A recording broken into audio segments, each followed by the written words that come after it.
Baik, bismillahirrahmanirrahim. Assalamualaikum warahmatullahi wabarakatuh.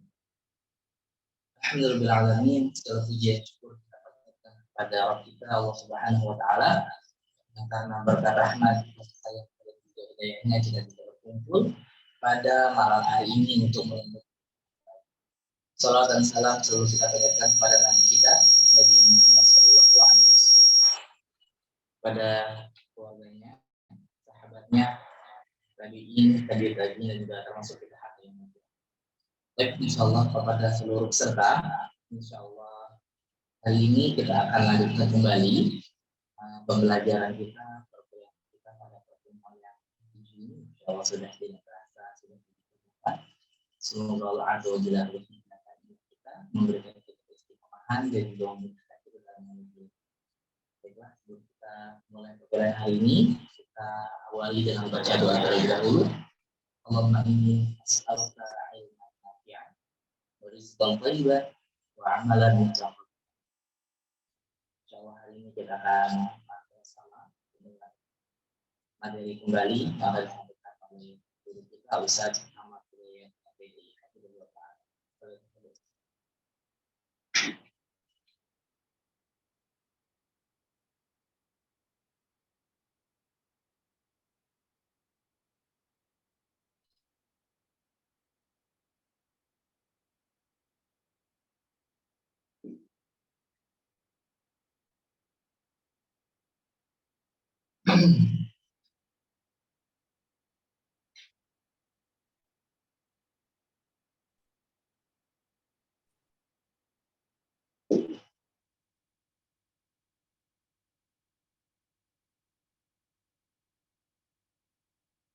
Baik, bismillahirrahmanirrahim. Assalamualaikum warahmatullahi wabarakatuh. Dan kasran tayyiban mubarakan fi kama yuhibbu rabbuna wa yarda. Asyhadu an la ilaha illallah wahdahu la syarika lah wa asyhadu anna Muhammadan abduhu wa rasuluhu amma ba'd. Qala Allah Ta'ala fil Qur'anil Karim, ya ayyuhalladzina amanu taqullaha haqqa tuqatih wa la tamutunna illa wa antum muslimun. Wa in asdaqal hadisi kitabullah wa khairal hadi hadi Muhammad sallallahu alaihi wasallam wa syarrul umuri muhdatsatuha fa inna kulla muhdatsatin bid'ah wa kulla bid'atin dhalalah wa kulla dhalalatin finnar. Amma ba'd. Para peserta kuliah yang dimuliakan oleh Allah Subhanahu wa taala, alhamdulillah wa syukurillah pada kesempatan malam hari ini Allah Subhanahu wa taala dapat mempertemukan kita. Sehingga Allah Subhanahu wa taala senantiasa memberikan istiqomah kepada kita. Salah satunya adalah istiqomah di dalam menuntut ilmu. Semoga ilmu yang kita dapati pada malam hari ini bermanfaat untuk kita, bermanfaat untuk sekolah kita, bermanfaat untuk keluarga kita, bermanfaat untuk anak-anak kita, dan tentu secara umum untuk kaum muslimin semuanya. Insya Allah pada kesempatan yang pertemuan yang ketujuh ini, insya Allah tema mata kuliah kita yaitu tentang mendidik generasi robbani. Tentu harapan kita semuanya sesuai dengan mata kuliah pada malam hari ini, tujuan kita semuanya adalah ingin menjadikan anak-anak kita, baik anak-anak kita di rumah, anak-anak kita di sekolah, dan seluruh anak-anak yang berada di dunia ini, yaitu anak-anak yang senantiasa mencintai Allah, mencintai Rasulullah SAW, menjalankan syariatnya, syariat-syariat yang telah dicontohkan oleh Allah dan Rasulullah SAW. Kita awali dalam surat Al-Imran ayat yang ke-79 disebutkan kalimat jadilah kalian generasi robani. Dalam surat Al-Imran ini, ayat ke-79 ini, yang Allah mengatakan jadilah kalian generasi robani, Ibnu Abbas menyebutkan bahwa generasi robani adalah generasi yang berakal, bijak, dan memahami agama. Yang kita garis bawahi adalah memahami agama. Jadi yang dimaksud dengan generasi robani adalah generasi-generasi yang senantiasa memahami agama Islam, memahami Al-Quran yang telah ditulis oleh Allah Subhanahu wa Ta'ala dalam firman-Nya. Dari perkara-perkara yang kecil sampai perkara yang besar, anak-anak kita paham tentang agamanya. Anak-anak kita paham tentang siapa Rabb yang telah menciptakannya. Anak-anak kita juga paham siapa nabinya, apa yang dibawa oleh Nabi kita Muhammad SAW, ajaran-ajaran apa saja yang telah dicontohkan oleh Nabi kita Muhammad SAW, sehingga anak-anak kita benar-benar bukan hanya sekedar memahami agama Islam, tetapi mengamalkan intisari dari agama Islam tersebut. Kalau kita lihat sekarang, generasi-generasi anak-anak zaman sekarang mulai terasa begitu jauhnya dari agama Islam.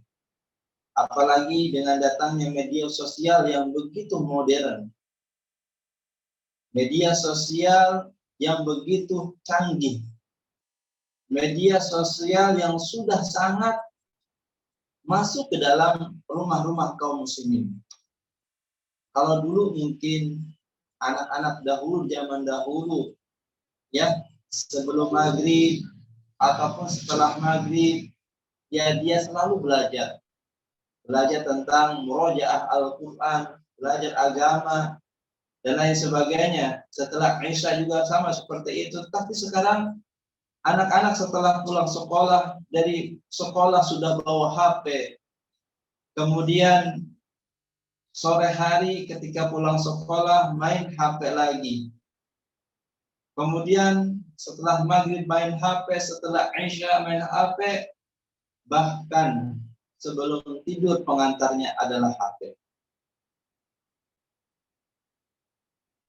Manalah generasi robani yang katanya senantiasa memahami agama Islam ini dengan baik. Mana generasi robani yang senantiasa ia mempelajari agama Islam dengan begitu semangatnya. Maka dimulai dari orang tua, dimulai dari pendidik yang senantiasa mendidik mereka agar menjadi anak-anak generasi robani. Kemudian robani diambil dari dua kata yang disandarkan kepada Rob, yang jamaknya artinya satu generasi yang banyak ibadah kepada Allah dan banyak ilmunya. Jadi yang pertama adalah generasi yang banyak ibadah kepada Allah dan banyak ilmunya. Kita lihat para ulama terdahulu. Ya, kita lihat para sahabat dahulu. Kita mulai dari para sahabat Nabi SAW. Kita lihat dari Abu Bakar As-Siddiq. Tidak ada yang bisa menyamai keimanannya Abu Bakar As-Siddiq. Tidak ada yang bisa menyamai tentang keimanannya Abu Bakar As-Siddiq. Tidak ada yang bisa menyamai manusia di muka bumi ini. Ya, ia tentang infaknya, sedekahnya, ibadahnya Abu Bakar As-Siddiq. Bahkan Abu Bakar As-Siddiq adalah salah satu sahabat yang terbaik dari sahabat-sahabat Nabi kita Muhammad Sallallahu Alaihi Wasallam. Kemudian kita lihat juga Umar bin Khattab radhiyallahu anhu, ketika ia terlambat sholatnya, masbuk sholatnya, pada waktu itu adalah sholat asar. Kemudian dia menginfakkan sebagian kebun kurmanya, dan salah satu bentuk penyesalannya karena telah melalaikan sholat telah masuk dalam melaksanakan sholat asar. Dan ini menandakan bahwasanya begitu para sahabat keimanannya tidak ada yang bisa menyamainya. Begitu para sahabat keimanannya, ketauhidannya, ibadahnya, muamalahnya begitu besar untuk agama ini. Kemudian kita lihat tabi'in, tabi'ut tabi'in, dan ulama-ulama yang terdahulu. Kita lihat Imam Syafi'i, begitu semangatnya di dalam menuntut ilmu. Bahkan sebelum ia belajar kepada Imam Malik, kitab yang dibahas adalah kitab Al-Muwatta, dihafalnya. Ya, kemudian dipelajarinya sebelum ya Imam Malik menyampaikan apa-apa yang berada di dalam kitab tersebut sudah dihafal, sudah dipelajari oleh Imam Syafi'i. Begitu antusiasnya dalam menuntut ilmu. Maka dari itu sangat mungkin untuk kita menjadikan anak-anak kita di rumah ataupun anak-anak kita di sekolah menjadi anak-anak yang taat beribadah kepada Allah Subhanahu wa taala. Anak-anak kita taat beribadah kepada Allah Subhanahu wa taala tentu didasari dengan ilmu. Ya, didasari dengan ilmu. Maka dimulai dari fase at-tufulah 2 sampai 7 tahun. Pengasuhan anak-anak itu dibekali dengan ilmu-ilmu pendidikan untuk anak-anak. Kemudian di fase at-tamyiz juga dibekali ilmu-ilmu untuk anak-anaknya. Kemudian dicarikan sekolah-sekolah yang baik untuk anak-anaknya. Ya, dicari lembaga-lembaga pendidikan yang tepat untuk anak-anaknya. Terus dibikin jadwal untuk anak-anak kita menuntut ilmu. Ya, tiada hari, tiada waktu. Ya, waktu-waktunya digunakan yang bermanfaat. Salah satunya adalah waktu untuk menuntut ilmu. Kemudian yang kedua adalah generasi yang mengurus manusia sehingga bisa mengurus saudaranya, tidak mementingkan diri sendiri. Maka dalam bentuk keimanan kita kepada saudara-saudara kita, sebagaimana Nabi Shallallahu Alaihi Wasallam bersabda, la yu'minu ahadukum hatta yuhibbu li akhihi ma yuhibbu li nafsihi. Tidak beriman di antara kalian yang tidak mencintai saudaranya seperti ia mencintai dirinya sendiri. Kalau ada rasa tanggung jawab, kalau ada rasa kepedulian terhadap sesama manusia, ini adalah salah satu generasi robani yang dia tidak hanya memikirkan dirinya sendiri, bahkan ia mementingkan untuk kepentingan umat dibandingkan dengan kepentingan sendiri. Kita lihat Abu Bakar As-Siddiq membebaskan Bilal bin Rabah, yang ketika itu Bilal bin Rabah dipaksa untuk masuk lagi ke dalam agama kafir Quraisy, yang mana batu ditaruh di atas Bilal bin Rabah karena dipaksa untuk masuk dalam agama kafir Quraisy. Ya, kemudian ya Abu Bakar As-Siddiq membebaskannya, kepeduliannya terhadap saudara-saudaranya, kepedulian kepada kaum muslimin, kemudian kepada sesama muslim, ya begitu antusiasnya di dalam menolongnya. Kemudian kita lihat juga sekarang banyak sekali musibah yang diberikan oleh Allah Subhanahu wa taala, jadi gunung meletus, kemudian gempa Cianjur dan lain sebagainya.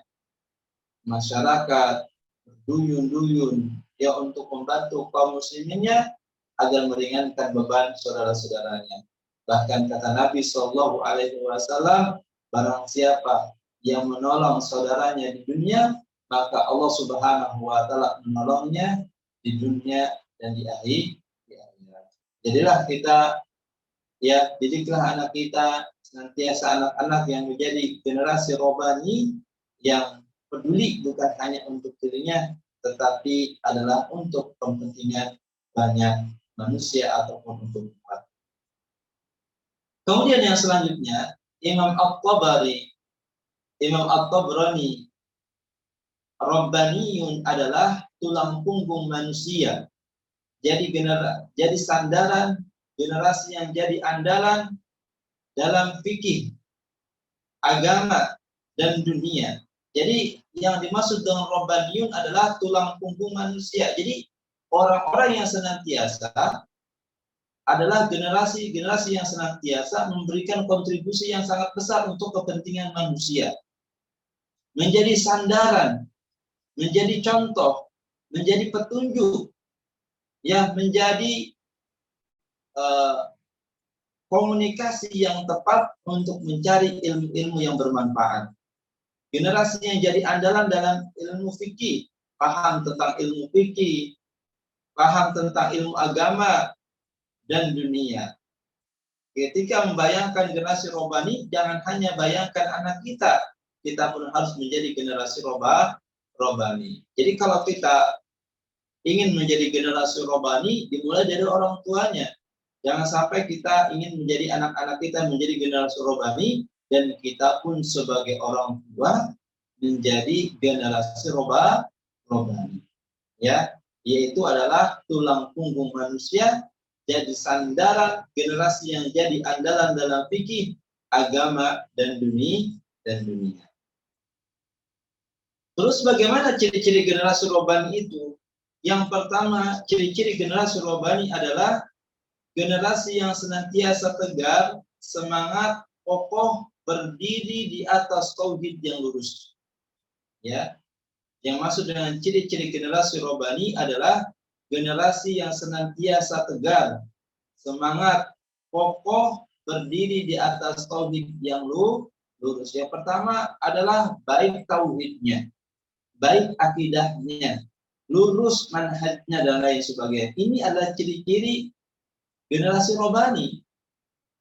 Ya, seperti Allah Subhanahu wa taala mengatakan di dalam Al-Qur'an, "Wa laqad ba'atsna fi kulli ummatin rasulan an ibudullaha wajtanibut taghut." Dan sungguh aku utus setiap umat ini adalah seorang rasul.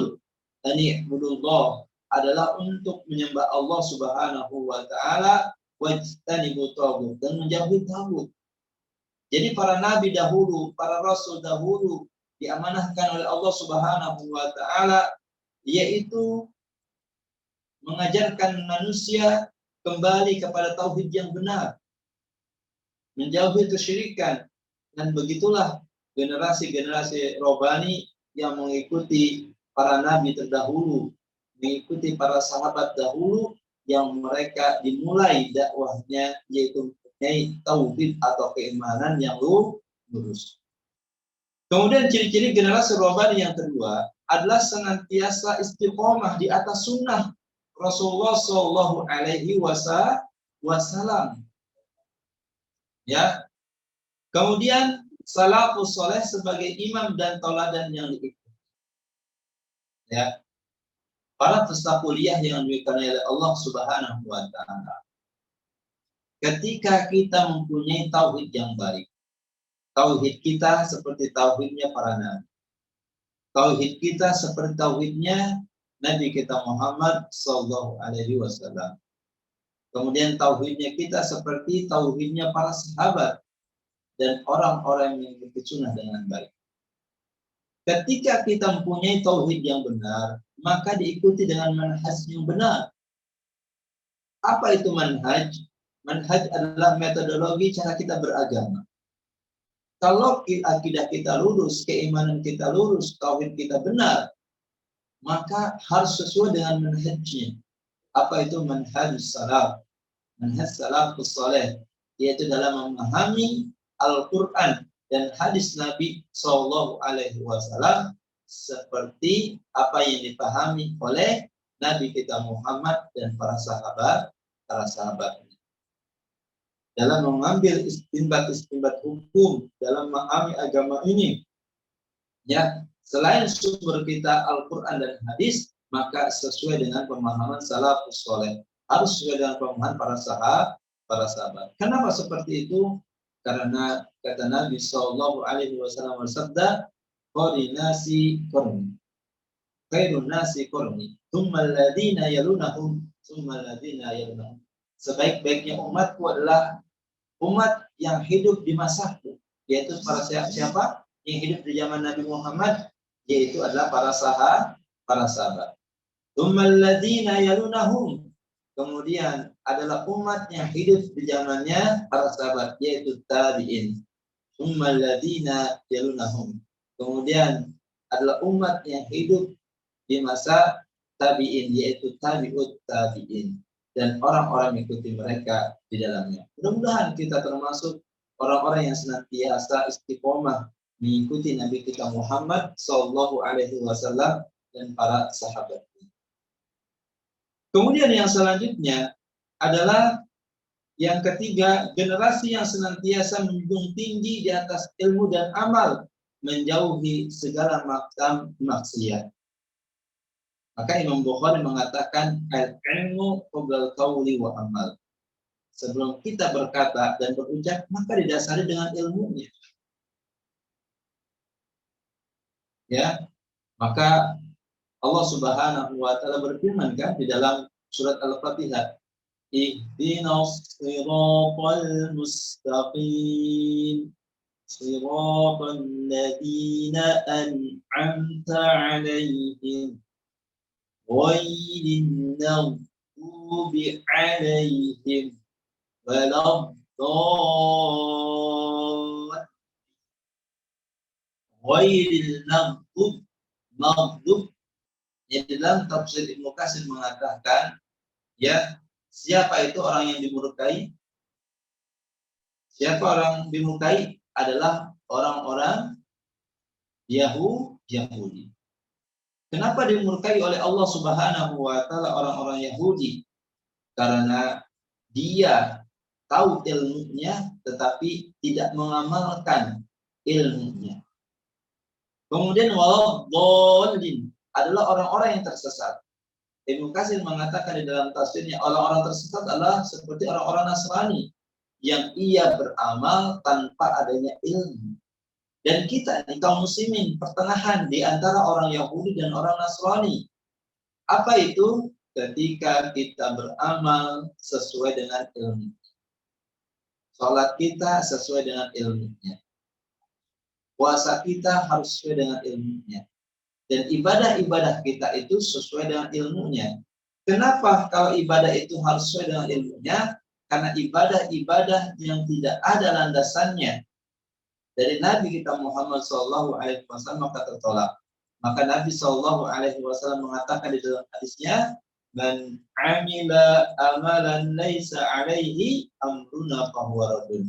Barang siapa yang mengamalkan amalan ibadah tanpa ada landasannya, tidak ada contohnya dari Nabi kita Muhammad Sallallahu Alaihi Wasallam, bahwa raddun, maka akan tertolak.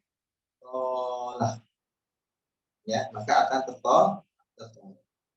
Bahkan orang-orang yang mengamalkan ibadah, tetapi ia mengatakan amal ibadah tersebut datangnya dari Nabi kita Muhammad Sallallahu Alaihi Wasallam, maka ia telah berdusta atas nama Nabi Muhammad SAW.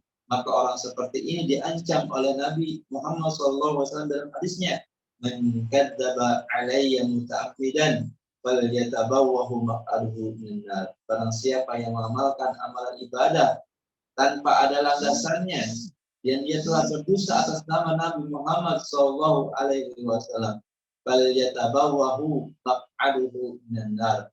Maka orang seperti ini adalah telah diancam oleh Allah Subhanahu wa taala dimasuk ke dalam api neraka.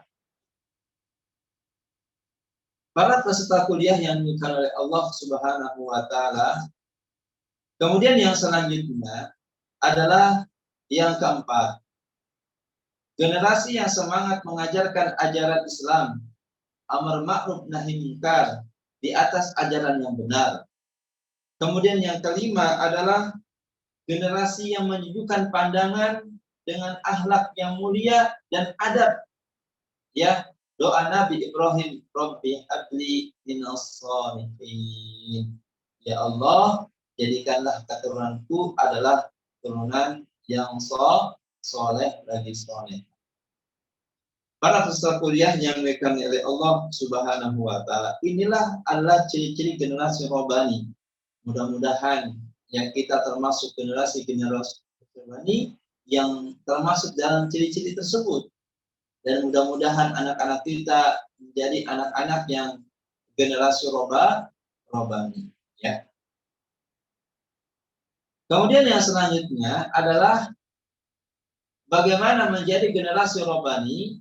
Yang pertama adalah al-walidain as-salihah. Orang tua yang saleh. Ya, bagaimana menjadi generasi robbani? Yang pertama adalah al-walidain as-salihah. Orang tua yang saleh. Tidak mungkin anak kita menjadi generasi robbani kalau orang tuanya tidak mempunyai karakter generasi robbani. Tidak mungkin anak kita menjadi generasi robbani kalau orang tuanya tidak soleh dan solehah. Tidak mungkin anak-anak kita cinta kepada Allah dan Rasulullah SAW kalau kedua orang tuanya tidak cinta kepada Allah dan Rasulullah SAW. Ya. Kemudian yang selanjutnya adalah yang kedua adalah al-bi'ah as-salihah. Lingkungan yang baik. Apa itu lingkungan yang baik? Apa sebentar?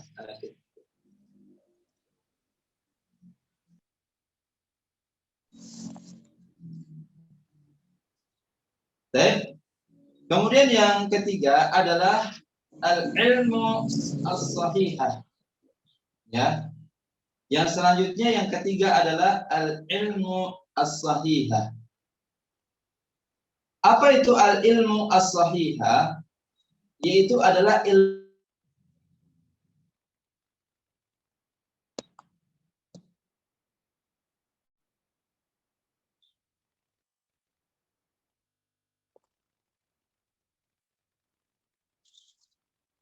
Allah alaihi wasallam di dalam hadisnya.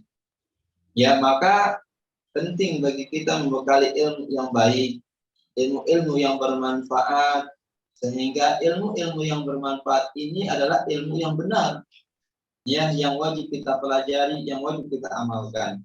Kemudian bagaimanakah menjadi generasi robbani? Yang keempat adalah al-muallim ar-robbani, guru baik dan ahlu sunnah. Jadi kita harus mempunyai guru yang terbaik. Guru yang terbaik kita mulai dari rumahnya. Kedua orang tuanya menjadi gurunya, ayah dan ibunya menjadi gurunya. Kemudian anak-anak kita belajar di sekolah pun guru-guru yang baik. Dan kita pun datang ke tempat kajian menuntut ilmu adalah guru-guru yang sunnah. Bahkan kata Nabi SAW, lebih baik aku berdiam diri selama 40 tahun daripada aku bermaksud kepada orang-orang ataupun guru-guru yang terkena sunat. Jadi wajib bagi kita menuntut ilmu, yaitu guru-guru yang jelas, guru-guru yang benar, sikoh dalam agamanya, sikoh dalam pemahamannya, yang sudah jelas-jelas, guru-guru yang berpegang teguh kepada Al-Quran dan hadis Nabi SAW. Kemudian yang kelima adalah al-abdul halal, semua asupan yang halal. Tidak mungkin doa kita akan dikabuli oleh Allah Subhanahu wa taala. Tidak mungkin ibadah kita diterima oleh Allah Subhanahu wa taala kalau ada asupan-asupan. Ya, ada asupan-asupan yang itu yang diharamkan oleh Allah Subhanahu wa taala. Kemudian yang selanjutnya adalah apa yang kita makan, ya, apa yang kita minum, itu harus benar-benar yang halal. Karena apa yang kita makan ya dari yang haram, maka itu akan menjadi darah daging. Mungkin doa kita tidak dikabulkan oleh Allah karena asupan makan, asupan minum dari hal-hal yang diharamkan oleh Allah Subhanahu wa taala. Innal halala bainun wa innal harama bainun. Sungguhnya yang halal itu jelas dan yang haram itu juga sudah jelas. Kemudian yang selanjutnya adalah al-walidaini as-salihah, orang tua yang soleh. Lihat kisah Nabi Musa dan Nabi Khidir dalam surat Al-Kahfi tentang dinding rumah anak yatim yang diperbaiki Nabi Khidir. ya atas sebab orang tuanya yang soleh. Ibnu Katsir mengatakan kesolehan seorang berpengaruh dalam keturunannya di dunia dan di akhirat. Kemudian seorang bayi yang telah lahir suci, orang tuanya lah menjadikan Yahudi, Nasrani, Majusi, muttafaqun alaih. Berpikirlah sebelum menikah untuk mencetak generasi robani. Aisyah radhiyallahu anha mengatakanlah, hendaklah kalian memilih teman yang baik untuk menaruh. Jadi dimulai untuk menjadi generasi robani adalah dimulai mencari pasangan. Al-qanitina wal qanitat wal fahishina wal fahdat. Laki-laki yang taat kepada Allah pasti untuk perempuan yang taat. Perempuan yang taat pasti untuk perempuan yang taat. Ya, begitu juga sebaliknya. Laki-laki yang selalu bermaksiat kepada Allah pasti dicarikan ataupun bertemu yang perempuan bermaksiat kepada Allah Subhanahu wa taala. Laki-laki yang tidak soleh, ya pasti dia akan mendapatkan perempuan yang tidak soleh. Maka carilah pasangan ya sebelum melakukan pernikahan, diwajibkan untuk kita mencari pasangan yang paling baik. Ya baik dari agamanya. Insya Allah kalau baik agamanya, maka akan baik semuanya. Kemudian yang selanjutnya adalah kenapa orang tua harus soleh? Yang pertama adalah orang tua yang soleh akan amanah. Apa yang telah diamanahkan oleh Allah Subhanahu wa taala untuk mendidik anak. Kemudian yang kedua, kenapa orang tua soleh akan memulihkan pendidikan terbaik serta memerintahkan mereka dalam ketaatan. Tidak mungkin anak-anak kita melakukan ketaatan kepada Allah kalau orang tuanya memang tidak taat kepada Allah. Kenapa orang tua yang soleh? Yang ketiga akan menjadi qudwah yang baik, suri tauladan yang baik. Dapatkan Nabi Rasulullah uswatun hasanah. Sungguh telah ada pada diri Rasulullah SAW telah uswah yang baik untuk umat ini. Uswah ataupun suri tauladan yang baik untuk anak-anak kita adalah kedua orang tuanya. Yang keempat adalah menjaga dari yang merusak. Yang kelima akan mohon kepada Allah untuk kebaikan anaknya. Rabbi habli minas shalihin, ya Allah, jadikanlah anak-anak saya yang salih, anak-anak yang salihah. Pasti bangun di tengah malam berdoa kepada Allah untuk memohon kebaikan agar menjadi anaknya menjadi anak yang saleh dan salihah.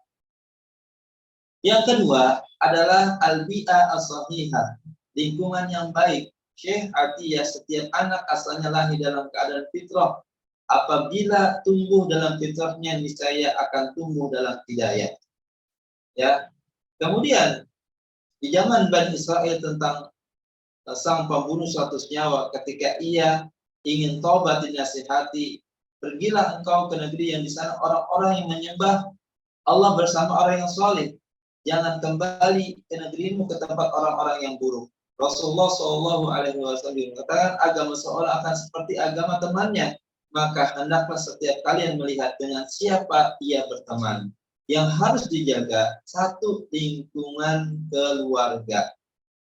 Apa masih ada maksiat? Apakah masih suka musik-musik? Apakah masih suka ada pelanggaran syariat yang berada di keluarga? Kemudian yang kedua adalah lingkungan masyarakat. Cek tetanggamu, bagaimana tetangganya, baik atau tidak, ya, dan lain sebagainya. Kemudian yang ketiga adalah lingkungan sekolah, tempat belajar anak-anak, baik tidak secara kurikulumnya, baik tidak guru-gurunya, baik tidak mukorornya, hukum mata pelajarannya, lingkungan sekolah baik atau tidak. Di Mekah, Madinah tidak ada pesantren karena lingkungannya sudah pesantren. Tidak ada ikhtilat musik, maka itu adalah sekolah yang tanpa ikhtilat musik dan syariat sesuai dengan sunnah, ya, dengan pelayanan dari salafus saleh, ya. Dan ini penting bagi kita. Kemudian yang ketiga adalah ilmu as-salihah, ilmu yang benar. Ilmu adalah fondasi pencetak generasi, mengubah karakter. Hanya dengan ilmu orang bisa mengenal Allah. Dua, ibadah dengan benar. Hanya dengan ilmu, kemudian dia mengetahui halal dan haram. Hanya dengan ilmu dia bisa berakhlak yang mulia. Hanya dengan ilmu orang itu bisa berdakwah amal ma'ruf nahi munkar. Hasan Al-Basri mengatakan, kalau tidak taat ilmu agama, seseorang akan seperti binatang.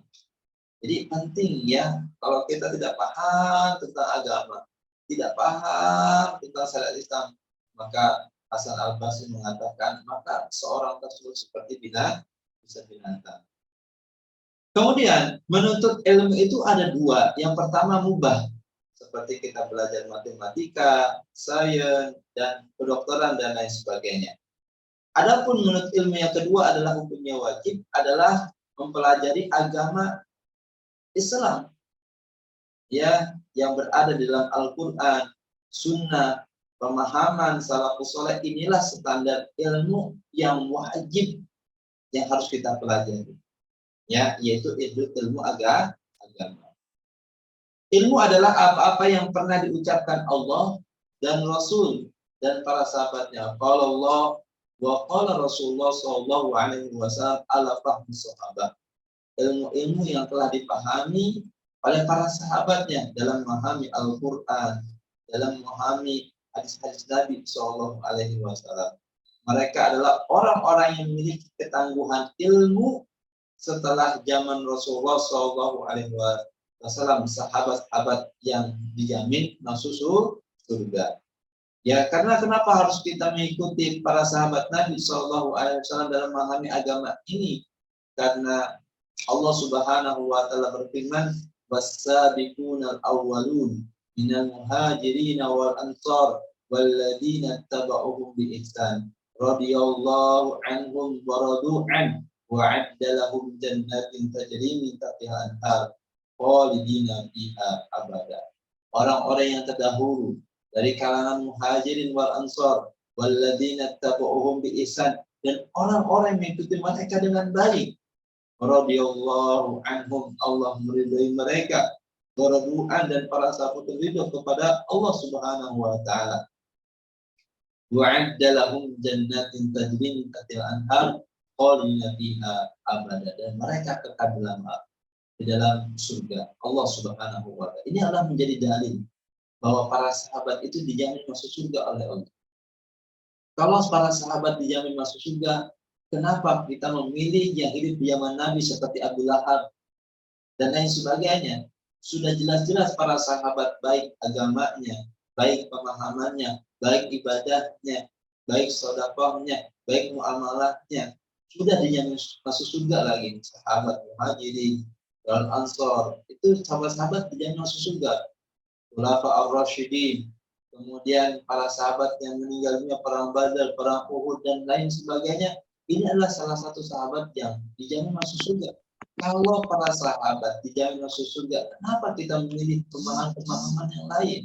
Sudah jelas contohnya dari Nabi kita Muhammad Sallallahu Alaihi Wasallam. Jelas contohnya dari para sahabat Nabi kita Muhammad Sallallahu Alaihi Wasallam. Kemudian yang selanjutnya, keempat, al-muallim ar-rabbani adalah guru baik dan ahlu sunnah. Guru memiliki tanggung jawab yang besar, ya. Guru memiliki tanggung jawab besar. Kalau bisa jadilah guru, karena sungguhnya Allah dan malaikat, seluruh penduduk, seluruh yang di bumi, semua mendoakan kebaikan, ya. Kemudian karakter generasi Rabbani, satu, memiliki keikhlasan, betul-betul ingin membetulkan anak didiknya karena Allah. Kemudian yang kedua adalah salih, memiliki kekuatan dan takwa ilallah, takwa kepada Allah Subhanahu wa taala. Yang keempat adalah berakidah yang sahih dan manhaj yang lurus. Yang keempat, memiliki kekuatan ilmu yang berlandaskan Quran dan sunnah Nabi Shallallahu Alaihi Wasallam, sudah para salafus saleh. Yang kelima adalah memiliki kemuliaan akhlak dan keluhuran budi pekerti. Jika anak ini takut kepada kita, maka kita harus koreksi diri kita. Imam Malik, ya, ilmu ini adalah daging dan darah kalian, dan ditanya di hari kiamat nanti, maka hendaklah kalian melihat dari mana kalian mengambilnya. Jadi penting kita pilih guru yang illa guru, yang baik akidahnya, tauhidnya, baik manhajnya sesuai dengan pemahaman salafus saleh. Kemudian yang kelima adalah al-abdul halal, semua asupan yang halal. Imam As-Sawri mengatakan siapa yang makanan halal pasti badannya akan mentaati Allah, dan barang siapa memakan makanan haram pasti badannya bermaksiat kepada Allah. Para ulama dulu ketika tidak bangun malam, mereka cek makanan mereka. Ibnu Qayyim mengatakan makanan haram itu bisa melemahkan jiwa. Surat Al-Baqarah ayat 118, yang ikuti langkah syaitan Nabi Adam yang memakan buah menjadi pelajaran. Makanan haram bisa menghalangi ibadah. Surat An-Nisa ayat 10, setiap daging yang tumbuh. Ya, dalam hadis Nabi SAW, Nabi SAW bersabda yang artinya setiap daging yang tumbuh dari nasabahnya haram, maka mereka lebih utama baginya. Jadi penting ya. Jadi kita harus makan makanan dari yang halal. Ibnu Mubarak berkata, minimnya pembimbing yang bisa menjelaskan hakikat Islam menjadi salah satu sebab ketergelincirannya anak muda kepada sesuatu yang negatif. Banyak perilaku mereka yang sulit diduga, tidak terukur, yang ujung-ujungnya pelanggaran norma yang ada. Nasallahu as-salamah. Kemudian menuju generasi yang robbani, yang pertama adalah ajarkan tauhid yang baik. Yang kedua adalah ajarkan ibadah yang baik. Dari Ibnu Abbas radhiyallahu anhuma, Nabi sallallahu alaihi wasallam bersabda, perintahkanlah anak kalian untuk sholat ketika mereka berusia 7 tahun. Dan pukullah mereka untuk dipaksa sholat ketika mereka berusia 10 tahun. Kemudian yang diajarkan untuk anak-anak pendidikan akhlak. Ini sangat penting ya, untuk menjadi generasi robbani adalah baik tauhidnya, baik ibadahnya, kemudian adalah baik akhlaknya. Semoga kita termasuk menjadi orang-orang yang generasi robbani. Kemudian semoga anak-anak kita juga menjadi anak-anak yang generasi robbani. Kemudian kita beralih kepada hal yang lainnya yang penting juga kita akan bahas, yaitu tentang kaidah pemberian hadiah, reward, dan hukuman.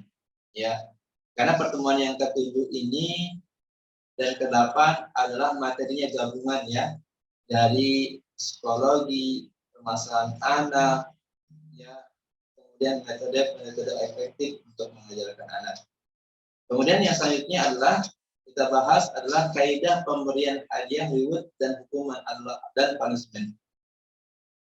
Tujuan pemberian hadiah yang pertama adalah untuk mendapatkan keridhaan Allah Subhanahu wa Ta'ala. Yang pertama, tujuan pemberian hadiah adalah untuk mendapatkan ridho dari Allah Subhanahu wa Ta'ala. Yang kedua adalah jangan memberikan hadiah yang menyalahi syariat. Yang ketiga adalah jangan memberi hadiah yang menambah perbuatan dosa. Penting. Reward itu penting, pemberian hadiah itu penting, tetapi jangan sampai salah untuk kita memberikan reward ya kepada anak-anak kita. Kemudian fungsi hadiah, satu sebagai penghargaan dan apresiasi. Yang kedua memberikan motivasi anak untuk melakukan kebaikan. Yang ketiga mengobati kekecewaan dan duka hati apabila anak pernah mendapatkan hukuman.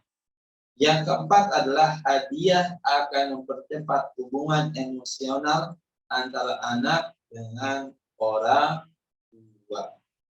Kaidah-kaidah pemberian hadiah. Yang pertama adalah hadiah diberikan ketika anak melakukan hal yang positif. Yang kedua, hadiah untuk sarana mendidik. Yang ketiga, jika anak sudah mengerti uang, kita dapat memberi hadiah uang sambil belajar mengatur uang. Yang keempat, hadiah tidak selalu materi. Yang kelima, pemberian hadiah boleh dilakukan dengan spontan atau kejutan.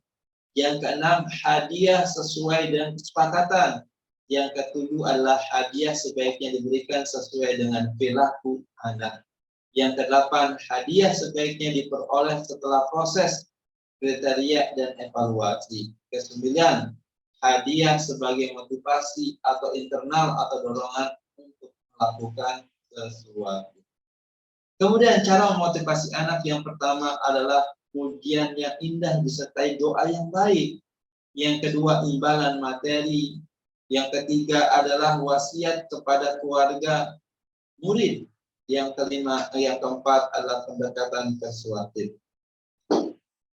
Kemudian yang selanjutnya, hukuman yang terlarang. Satu, tidak boleh memukul wajah. Yang kedua adalah kekerasan yang berlebihan. Yang ketiga adalah marah besar. Yang keempat, memukul ketika marah. Yang kelima adalah berkata yang buruk. Hukuman edukatif yang bermanfaat untuk anak yang pertama adalah memperlihatkan wajah masam untuk menunjukkan ketidaksukaan guru terhadap pelanggaran muridnya. Yang kedua adalah menghajar, yaitu mengisolir anak dengan tidak mengajaknya berbicara serta berpaling darinya selama beberapa waktu dengan catatan tidak boleh lebih dari 3 hari. Kemudian yang ketiga, menggantungkan cambuk di dinding rumah. Yang keempat adalah perkataan tegas diperlukan ketika mendidik, ketika anak melakukan dosa besar apabila nasihat yang baik tidak pengaruh lagi. Yang kelima adalah pukulan mendidik. Kemudian yang selanjutnya adalah mempercayakan tanggung jawab yang lebih berat. Waktu usia 15 sampai 20 tahun ini penting bagi kita untuk memberinya tanggung jawab lebih berat dan lebih besar.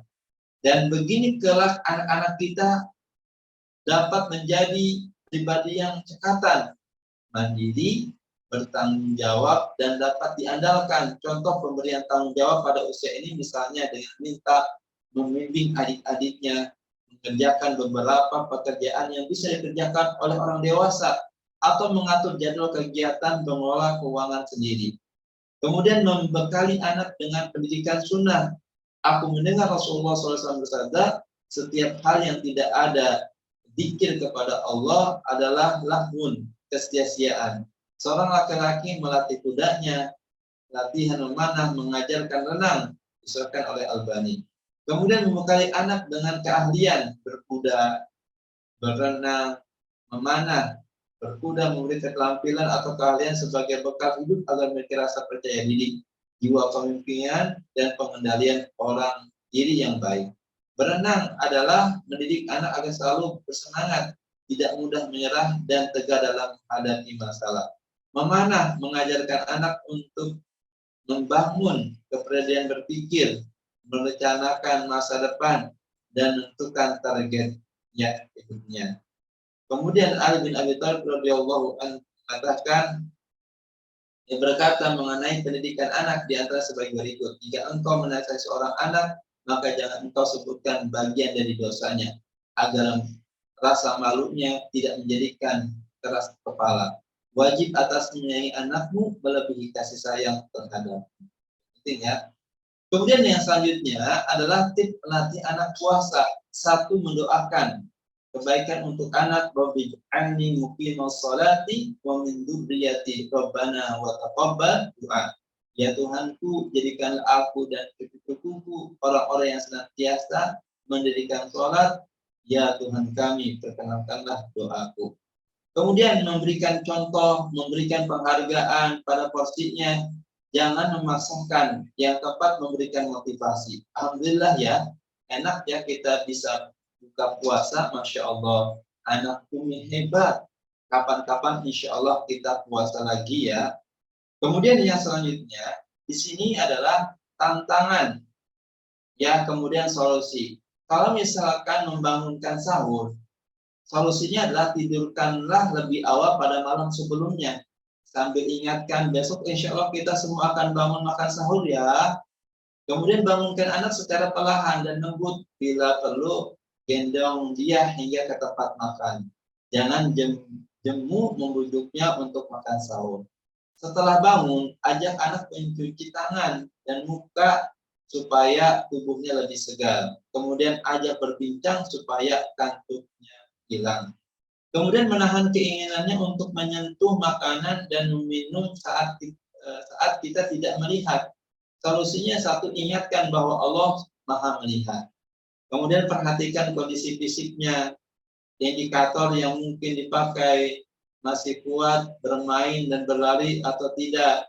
Jika anak terlihat lemas, jangan paksa dia berpuasa. Namun jika terlihat masih kuat, semangati dia dengan janji pahala dan kecintaan dari Allah. Kemudian dari hari ke hari, seiring semakin seringnya anak berlatih puasa, insya Allah dia akan lebih lebih mudah. Kemudian yang selanjutnya, menjadi orang tua teladan di tengah kesibukan profesi. Ya, di sini yang dilakukan orang tua sebelum memperbaiki anaknya, perbaiki diri dan banyak minta pertolongan kepada Allah. Turunkan ego serendah-rendahnya, minta maaf kepada anak, menjadi butuh proses sekolah bukannya bengkel. Kemudian di gaya bahasa cinta untuk anak kita, yaitu berikan pujian. Kemudian yang selanjutnya adalah kebersamaan. Yang ketiga adalah pemberian hadiah, pelayanan. Yang kelima adalah sentuhan. Kemudian adanya kurikulum di rumah. Ya, kita buat visi dulu pendidikan di rumah. Contoh, menjadikan keluarga sakinah, mawadah, warahmah. Ini visi pendidikan di rumah. Kemudian misi pendidikan di rumah. Satu, keluarga yang taat kepada Allah. Yang kedua, menjalankan ibadah. Yang ketiga, mengikuti sunnah Nabi SAW. Yang keempat, menjauhi larangan Allah. Kemudian struktur pendidikan, konsepnya ayahnya, guru ayah dan ibu, siswanya anak, dan rumahnya adalah sekolah. Kemudian mata pelajaran rumah, ajarkan tauhid, akhlak dan adab, Quran dan konseling. Kemudian struktur kurikulum di rumah, ini kita bisa lihat kegiatan harian Senin sampai Ahad. Pukul 3 sampai 30 bangun pagi, tahajud dan witir. Ya, ini orang tuanya yang bangunkan. 4.30 sampai ke 5 sholat subuh. Ba'da subuh sampai 6.30 tahfiz Al-Quran. 6.30 sampai 7.30 bersih-bersih, mandi, makan, berangkat sekolah. 7.30 sampai 12 KBM di sekolah. 12 sampai 13 sholat zuhur atau murojaah. 13 sampai 3.45 makan siang. 13.45 sampai 14 istirahat siang. 14 sampai 15 wudu. 15 sampai 15 sholat asar. Ba'da asar sampai 16.30 tahfiz Al-Quran. 16.30 sampai 17 olahraga dan bermain. 17 sampai 18 persiapan mandi sore. 18 sampai 18.30 sholat maghrib.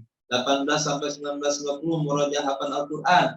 19 sampai 10 sholat Isya. 19 10 sampai 20.30 adalah belajar malam. Inilah kiranya struktur kurikulum yang kita bisa terapkan di rumah. Sepertinya pendidikan di rumah itu sangat penting sekali, dimulai dari rumah. Maka kita buatkan visi misi tadi, kita buatkan struktur kurikulumnya, mata pelajaran apa dan sebagainya, sehingga fungsi rumah itu bisa bermanfaat sebagai pendidikan untuk anak-anak kita. Baik para peserta kuliah yang dikenal Allah Subhanahu wa taala, sudah diingatkan oleh panitia, waktunya sudah habis. Sekarang kita buka untuk sesi tanya jawab. Dan persilakan. Proses barakallahu fikum, jazakallahu khairan atas pemaparan yang masya Allah, tabarakallah. Kita mendapatkan ilmu yang sangat bermanfaat pada hari ini, yaitu terkait tentang keluarga, manajemen pendidikan yang disampaikan oleh kita. Baiklah, kepada seluruh peserta yang dirahmati oleh Allah, insya Allah untuk sesi selanjutnya kita akan membuka sesi tanya jawab secara interaktif langsung. Insya Allah kita persilahkan bagi siapa saja peserta yang ingin bertanya secara langsung kepada dosen kita, Al-Ustaz Rahmat Hidayat MPPI Hafidhul Ta'ala, dipersilahkan kepada seluruh peserta.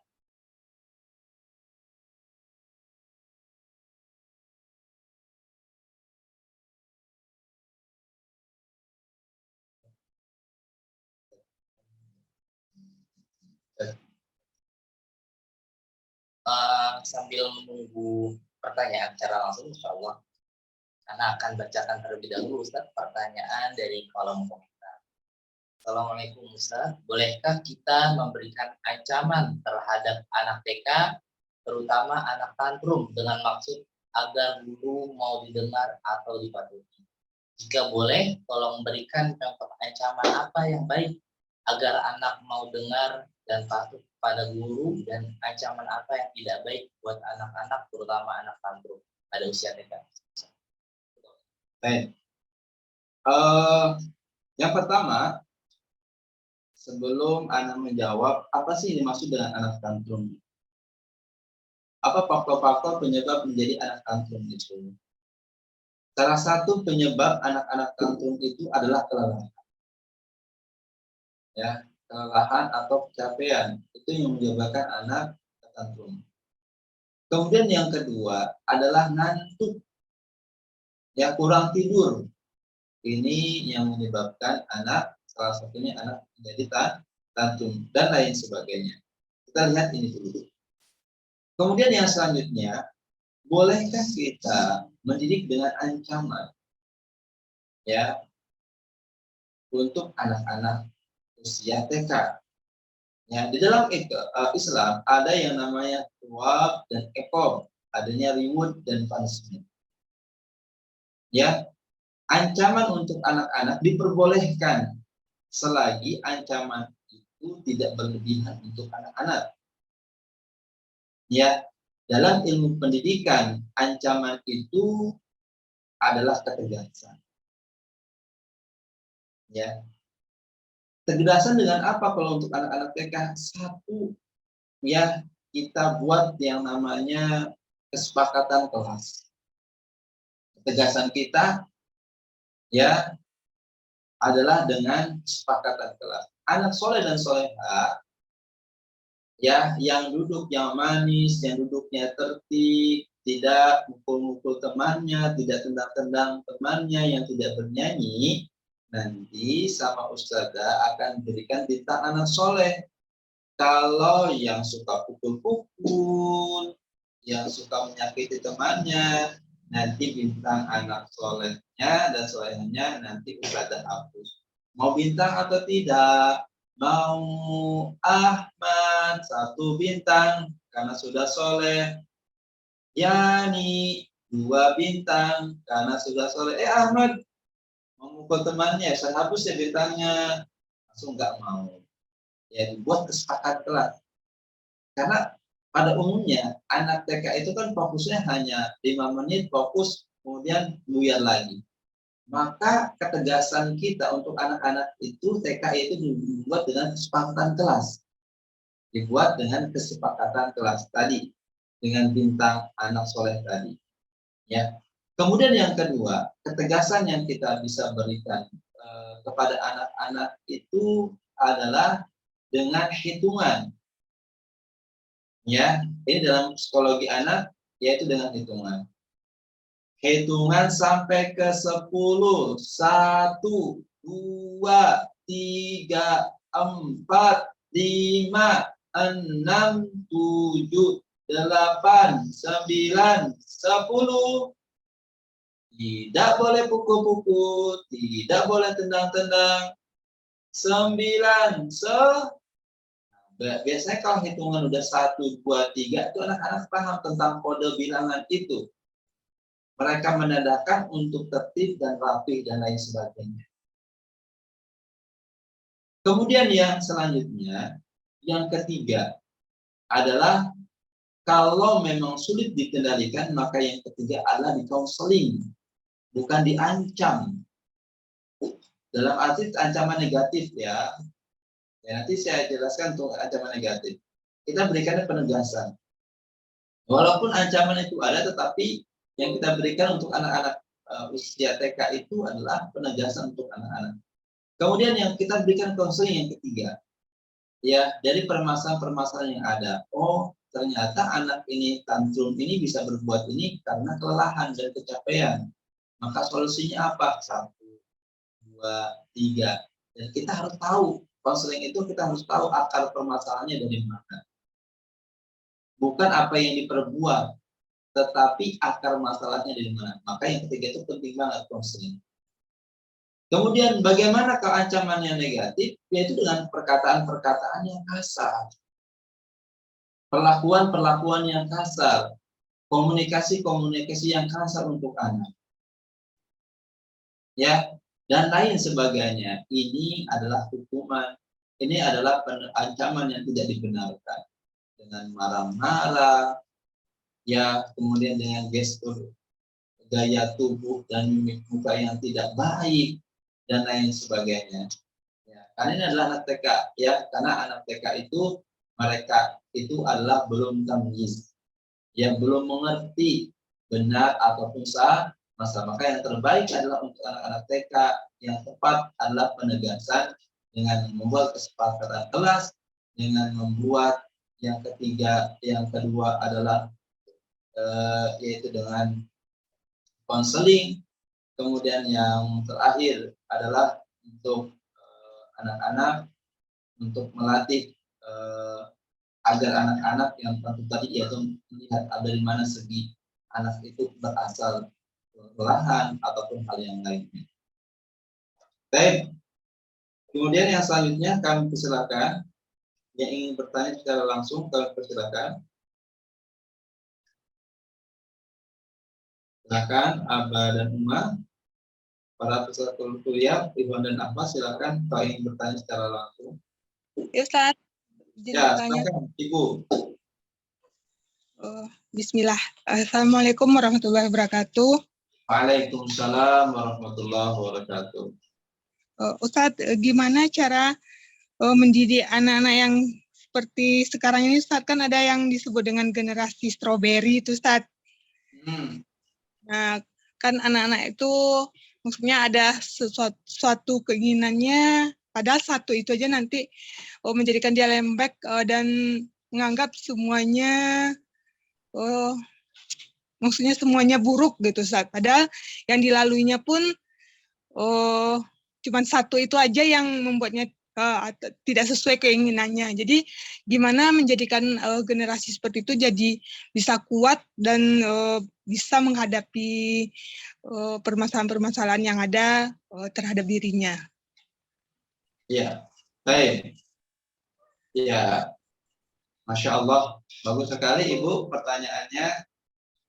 Ya, kalau kita lihat ada istilah yang namanya generasi strawberry, ya. Dan masih banyak lagi istilah-istilah untuk di perkembangan anak dan psikologi anak berkaitan dengan masalah anak. Anak yang lembek, anak yang manja, anak yang mudah cengeng, anak yang mudah putus asa, anak yang minta sesuatu tanpa adanya perjuangan. Ya, menganggap sesuatu itu banknya ada di orang tua, ATM-nya ada di orang tua, tanpa ada usaha dan lain sebagainya. Nah, ini sebenarnya generasi-generasi seperti ini tidak baik untuk masa depan anak tersebut. Dan bagaimanakah caranya? Maka sekali lagi, kita harus kembali kepada generasi robani. Untuk membentuk generasi robani itu, maka dimulai tadi adalah dimulai dari kedua orang tuanya. Ya, orang tua tuh harus paham tentang ilmu pendidikan untuk anak-anaknya. Apa tahapan-tahapan untuk pendidikan anak? Orang tua paham tentang fase atau pula itu apa yang harus diberikan pendidikan untuk anaknya. Pada usia tamyiz, orang tua itu harus paham apa yang diberikan untuk anaknya. Usia murahaqah, syabab dan dewasa itu orang tua harus paham apa pendidikan-pendidikan yang harus diberikan. Kalau orang tua itu paham tentang tahapan-tahapan ini, insya Allah tidak ada yang namanya generasi strawberry. Ya, ini yang pertama. Kemudian yang kedua adalah ciptakan lingkungan yang baik untuk anak-anak. Dengan siapa anak kita bermain, temannya siapa, dan lain sebagainya. Sehingga ada hal-hal yang mengarah negatif kepada anak-anak, itu bisa terkontrol oleh orang tuanya. Oh, ternyata anak saya ini bermain yang tidak baik dengan temannya ini. Terkontrol. Oh, solusinya seperti ini. Baik di rumah, alhamdulillah. Yang kedua adalah baik di lingkungan bermain.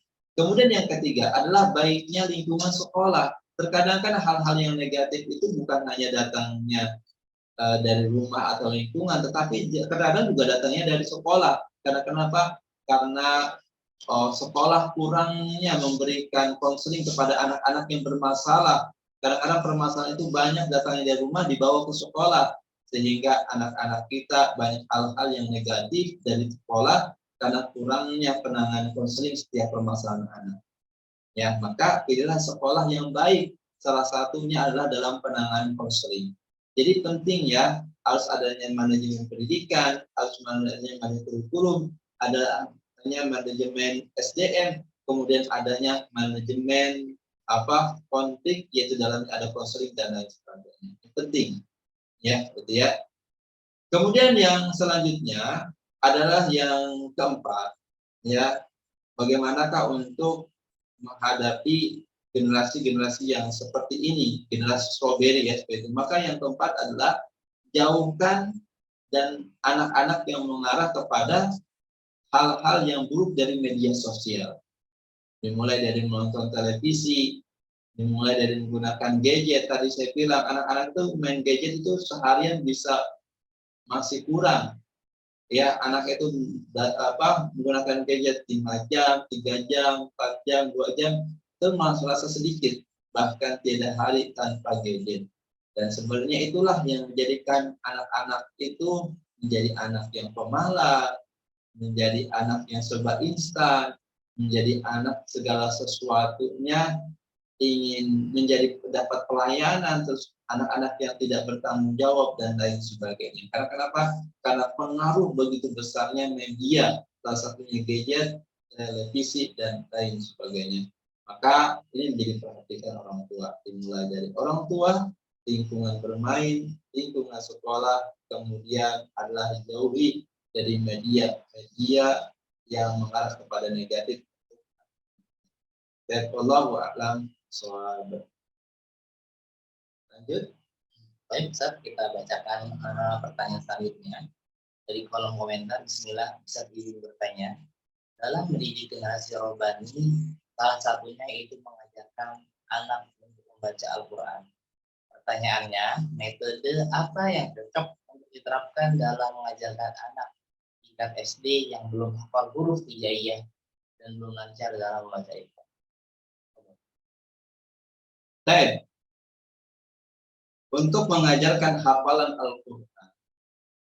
Ya, ini penting bagi kita ya. Yang pertama, dalam Al-Quran itu Allah Subhanahu wa taala berfirman, "Warattilil Qur'ana tartila."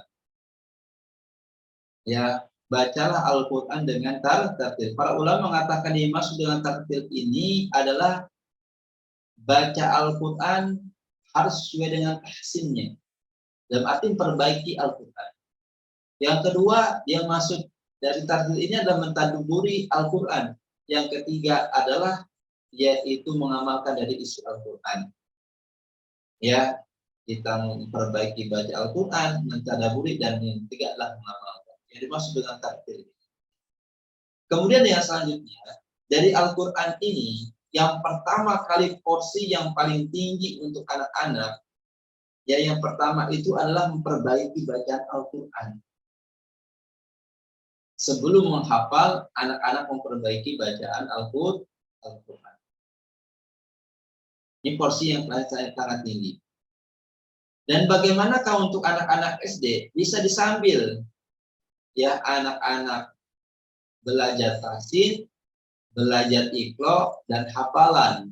Tetapi dari tiga ini, tahsin porsinya adalah 70%, belajar iqra adalah 50%, kemudian yang hafalan adalah 30%. Karena kenapa? Agar anak-anak menghafal Al-Quran itu harus sesuai tahsin dan tajwid. Nah, ini ya, jadi harus tahu dulu porsinya. Jangan sampai hafalannya lebih tinggi dibandingkan baca tahsinnya, sehingga nanti ketika menghafal Al-Quran, Alhamdulillahi Rabbil Alamin, alam taro kaifa fa'ala rabbuka bi ashabil fil, bacaannya salah dari segi makhluk dan sifatnya. Padahal dihafal, karena semakin semangatnya orang tuanya untuk anaknya menghafal pada usia SD, tidak memperhatikan tentang masalah tahsinnya.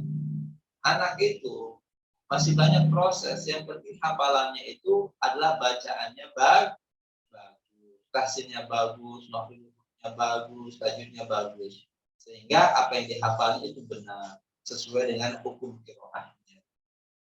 Itu. Kemudian yang selanjutnya, di bagian menghafalnya tadi 30%, kalau ada anak yang belum kenal huruf, yaitu dengan ditalaki sama gurunya, mengikuti gurunya. Cuma syarat gurunya ini ketika mentalaki adalah baik bacaannya. Yang terutama adalah tahsinnya kembali. Kalau guru tahsinnya nggak bagus, akan berpengaruh kepada hafalannya nanti. Begitu juga orang tua. Kalau yang mengajarkan hafalnya orang tuanya nggak bisa, nggak fasih dalam tahsinnya juga sama, pasti hafalan juga hancur. Ya, ditalaki, tetapi syaratnya guru yang mentalaki untuk anak ini menghafal adalah guru tahsinnya yang bagus. Orang tua tahsinnya harus bagus dengan metode talaki. Talaki itu gurunya menyebutkan 3 kali, 5 kali, siswanya juga mengulangi sama 5 kali. Kemudian diulangi kembali, kalau sudah betul, baru dihafal. Kalau sudah hafal, diulang sampai 5 kali, kemudian 10 kali. Kalau sudah hafal ayat pertama, bagus. Dari segi tahsinnya maupun sudah bagus, maka boleh menghafal ayat yang kedua. Itu ya. Tetapi sekali lagi porsi belajar tahsinnya lebih tingkatkan sama iqra-nya, agar nanti ke depannya anak-anak itu bisa menghafal Al-Quran secara mandiri dengan tahsin dan tajwid yang sudah dimilikinya yang sangat bagus. Ya, wallahu a'lam. Dan lanjut, Ustaz. Baik. Pertanyaan selanjutnya, Ustaz. Bagaimana hukuman dan hadiah untuk anak yang masih tamis dan balik, Ustaz? Ya, kalau untuk memberikan hukuman dan hadiah. Dan untuk memberikan hukuman dan hadiah usia tamyiz dan balik, ya, seperti itu. Kalau dari segi hukum adalah hal yang mubah untuk kita berikan, ya, untuk kita berikan hukuman dan kita berikan hadiah. Tetapi di sini adalah yang terpenting dari fase umur, dari fase tamyiz dan balik ini tentu pemberian hadiah dan pemberian hukumannya berbeda antara anak usia tamyiz dan usia balik, karena dari segi umur pun dan kematangan mereka berbeda.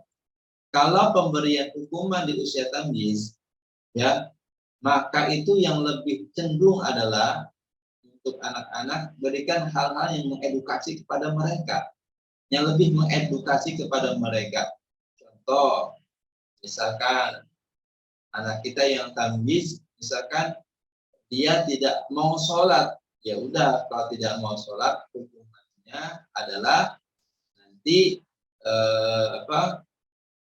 hukumannya sholat ke masjid, misalkan anak laki-laki 10 menit sebelum adzan anak tersebut sudah berada di masjid. Misalkan hukuman seperti itu. Kita berikan yang lebih mengedukasi lagi hukumannya, yang bermanfaat untuk mereka. Kemudian memberikan hadiah adalah jangan menuruti apa yang mereka inginkan untuk memberikan hadiah. Ya, lebih cenderung hadiahnya secara global. Ya, secara global. Kemudian yang selanjutnya adalah berikan untuk hadiah tersebut jangan berlebihan. Ya, yang pertama tidak boleh meminta hadiah. Ya, kemudian yang kedua berikan hadiah secara global. Dan global itu adalah mengajarkan kepada anak-anak bahwa tidak segala sesuatu itu anak-anak melakukan satu dapat hadiah. Tapi biasakan juga anak-anak usia tamyiz itu pentingnya adalah hadiahnya dari Allah. Orang tua terkadang mengucapkan Jazakallah khair, jazakallah khair. Allah yang lebih besar memberikan hadiah. Sekalipun memberikan hadiah jangan berlebihan. Karena khawatir anak-anak usia tamis itu memang luar biasa, sangat senangnya ketika memberikan hadiah. Kalau berlebihan, kalau menuruti apa yang diinginkan hadiahnya, jadi nilai-nilai mohon maaf, alhamdulillah. Ya, jadi kalau memang kita berikan anak-anak berlebihan hadiahnya dan mengikuti apa yang diinginkan oleh anak, ya akhirnya tidak memberikan edukasi terhadap reward atau pemberian hadiah untuk anak-anak. Kemudian yang selanjutnya adalah yang kedua adalah bagaimana untuk memberikan hukuman dan penghargaan ya ataupun reward untuk anak-anak usia balik. Nah ini lebih tinggi lagi kan, tingkat kematangannya lebih besar. Maka kalau misalkan ada anak kita yang nggak mau sholat misalkan usia balik, maka hukumannya dia ngepel misalkan, ngepel rumah, bantu cuci piring dan lain sebagainya. Hal-hal yang mereka tuh harus bertanggung jawab, lebih kepada tanggung jawab. Ya. Kemudian yang selanjutnya memberikan hadiahnya itu adalah tidak mesti berupa barang. Apa itu? Bisa juga kita ajak dia makan, ya kemudian juga kita bisa memberikan sesuatu hadiah, tetapi yang benar-benar dibutuhkan oleh anak kita tersebut. Contohnya ATK-nya, kemudian apa yang benar-benar dibutuhkan. Tetapi ingat, usia tamyiz dan usia balik itu sekali lagi nggak boleh anak yang menentukan hadiah ataupun penghargaan yang diberikan oleh orang tuanya. Kalau menentukan hadiah yang dari anaknya itu menjadikan anak-anak materialistis yang akhirnya nilai-nilai edukasi dari memberikan reward yaitu tidak ada nilai pendidikan untuk anak-anaknya. Allahu a'lam. Mungkin satu lagi Ustaz, pertanyaan dari langsung insyaallah. Untuk Ummu Sofia mungkin yang ingin bertanya sudah raise hand, dipersilakan. Baik, alhamdulillah. Jazakallahu khairan untuk kesempatannya. Begini Ustadz, saya punya Ananda yang pertama, dan ini adalah pengalaman pertama menyekolahkan Ananda. Alhamdulillah di sekolah sunnah. Meski sekolah tersebut masih baru umurnya. Saya secara pribadi dan bersama abahnya udah sepakat bahwa kita fokus terhadap adab. Kita udah siapkan adab-adab itu menjelang melepaskan Ananda ke sekolah. Yang jadi setelah berjalan selama 1 semester ini, ternyata Ananda mendapati bulian. Dan saya sama abahnya belum mengedukasi Ananda tentang bullying. Nah, yang jadi pertanyaan saya adalah bagaimana cara saya mengedukasi Ananda tentang bullying. Bully di sini sudah Ananda dapatkan secara verbal dan secara verbal sih, secara verbal tapi diarahkan untuk contohnya kamu dihukum karena kamu nggak nurut. Jadi kamu berdiri di sana selama sekian menit. Nah, Ananda ikut. Karena yang nyuruh itu adalah teman baik sebelum di sekolah yang sekarang. Kemudian, satu lagi, Ustadz. Ya, Ibu. Silakan. Saya, Ananda tuh terbiasa ngobrol setelah pulang sekolah. Semua Ananda ceritakan. Tapi Ananda ini punya menurut saya dia cukup cerdas untuk menyimpan beberapa hal yang akan dia sampaikan tidak saat pulang sekolah, dia akan sampaikan sebelum tidur biasanya atau saat makan, tapi hanya saya dan Ananda saja gitu. Sampai suatu ketika Ananda bercerita tentang temannya yang suka menceritakan tentang salah satu bagian fisik kewanitaannya di bagian dada ya, di dadanya. Dan Ananda bingung gitu harus merespon seperti apa. Ananda cuman bilang, itu kan nggak boleh ya katanya. Karena itu untuk orang dewasa. Terus saya tanya, terus kakak gimana responnya? Karena kakak nggak tahu, jadi kakak diam aja. Nah, mungkin Ustadz bisa memberikan sedikit pencerahan cara mengedukasi Ananda itu. Saya dikhawatirkan saya salah mengambil atau mengajar, jadi efeknya nanti saya takut Ananda terlalu jauh atau apa gitu. Jadi saya belum berani atau hal-hal tersebut sudah saya sampaikan kepada pihak sekolah dan pihak sekolah menanggapi dengan sangat baik dan akan segera memanggil orang tuanya untuk didiskusikan supaya tidak terlalu jauh. Demikian Ustadz. Terima kasih. Jazakallah khairan untuk jawabannya. Baik, wa jazakallahu khairan Ibu. Baik. Ya, kasus bullying. Ya, dalam presentasi saya menangani kasus-kasus bullying ini meningkat ya. Sekali lagi, Ana menangani kasus bullying, sampel kasus saya itu begitu banyak. Dari tahun ke tahun, semakin banyak. Ditambah yang lebih parahnya lagi dengan media sosial yang begitu mainstream, yang ada pada generasi anak-anak ya. Dan ini menjadi perhatian yang lebih untuk kita sebagai orang tua, sebagai pendidik lebih aware lagi terhadap hal ini. Karena ini pengaruhnya sangat besar di dalam dunia pendidikan, khususnya untuk anak-anak kita. Nah, untuk menghadapi kasus bullying ini, memang yang pertama kalau sudah terjadi memang qadarullah. Itu yang pertama. Tetapi kita hanya harus mencari solusi yang terbaik agar pencegahan itu sejak ini sudah kita lakukan. Ya, apa sih langkah-langkahnya untuk hal yang seperti ini? Apabila anak kita terjadinya kasus bullying di sekolah, maka yang pertama itu bekali anak. Tadi betul tuh, orang tuanya sudah mengcovery pendidikan yang baik yaitu akhlak. Pendidikan berbasis fitrah salah satunya adalah pendidikan akhlak dan adab.